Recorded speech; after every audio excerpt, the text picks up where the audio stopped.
Hello everyone, good morning. আমি দেখো সকাল সকাল ফ্রেশ হয়ে চলে এসেছি।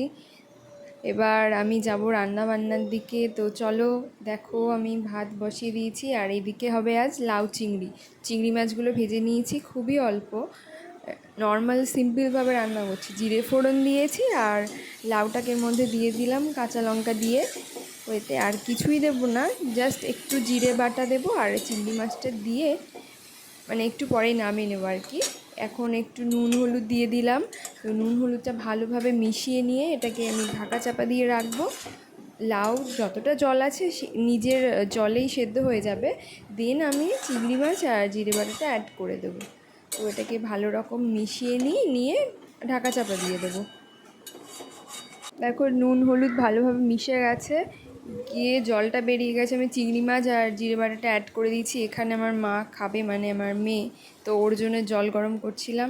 লাউয়ের খোসাটাও কিন্তু ফেলবো না, এটা একটা নতুন রেসিপি, যদিও আমি আগেও করেছি, তোমাদের সাথে শেয়ার করছি নতুনভাবে আর কি। এটাকে আমি সেদ্ধ করে নেব, নিয়ে তারপরে বানাবো। আর এখানে রয়েছে পাবদা মাছ, এতে নুন হলুদ মাখিয়ে নিয়ে এটাকে ভাজতে দেবো। তো এই মাছটা প্রচণ্ড আমার ভয় লাগে ভাজার সময়, চটপট করে তেল ফাটতেই থাকে। তো দেখো ছেড়ে দিয়েছি, এবার খুব জোর বাবা আমার হাতে লাগলো, দেখো হাতটা কি অবস্থা হয়েছে আমার, খুব প্রবলেম হচ্ছিল ভাজতে। এবার মাছটাকে উল্টে পাল্টে ভেজে নেব একটু, খুব ভালো রকম করে লাল লাল করে ভেজে নেব। আর ট্যাংরা মাছও আছে, তো ট্যাংরা মাছটাও ভেজে নেব।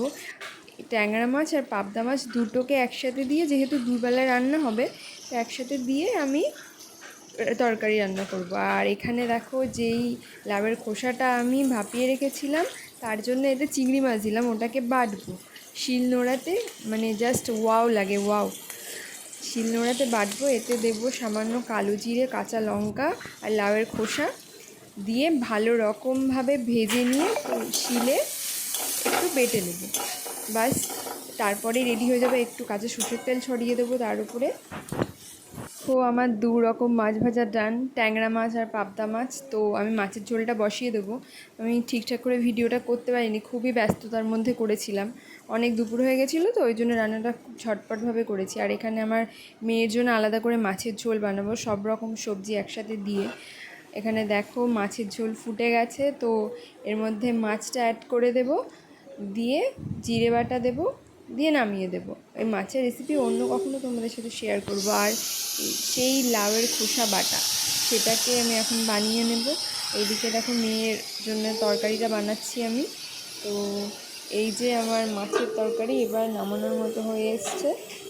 এই মাছের ঝোলটায় কিছুই দেওয়া না, শুধু একটু পেঁয়াজ গ্রেট করে দিয়েছি, কালো জিরে আর কাঁচা লঙ্কা আর জিরে বাটা, আর কিছুই না। আর একটু হ্যাঁ কাশ্মীরি রেড চিলি পাউডার দিয়ে দিয়েছি। কালারটা খুব সুন্দর এসেছিলো, কিন্তু আমি ক্যামেরাতে ঠিকঠাক তোমাদেরকে দেখাতে পারছি না। আর এই যে আমার বাটা হয়ে গেছে, সামান্য একটু সর্ষের তেল মিশিয়ে দেবো। এটা খেতে খুব ভালো লাগে, তোমরা ট্রাই করতে পারো, ভীষণ ভালো লাগে খেতে। তো দেখো আমার কমপ্লিট হয়ে গেছে রান্না বান্না। এবার আমি মেয়ের তরকারিটা নামিয়ে ওকে খাইয়ে দেবো, ওর তরকারিটা প্রায় হয়েই এসছে। দেখো তরকারিটা নামিয়ে ফেলেছি। তো এই যে ওর মাছটা ভেঙে গেছে, ছোটো পাত্র তো, ওই কারণে নামাতে গিয়ে ভেঙে গেছে। এদিকে আকাশ মেঘলা করে এসছে, ছাদের উপরে প্রচুর জামা কাপড় রয়েছে, সেগুলোকে তুলতে হবে। এখানে বাসনগুলো মেজে আমি রেখে দিয়েছি সব কমপ্লিট করে, অনেক বেলা হয়ে গেছে তো, এবার লাঞ্চ তো করতেই হবে তাই না। সকাল থেকে অ্যাকচুয়ালি আমার সকালবেলা সেরকমভাবে কিছু খাওয়া হয় না, ওই কারণেই তাড়াতাড়ি লাঞ্চটা করি আমি আর কি।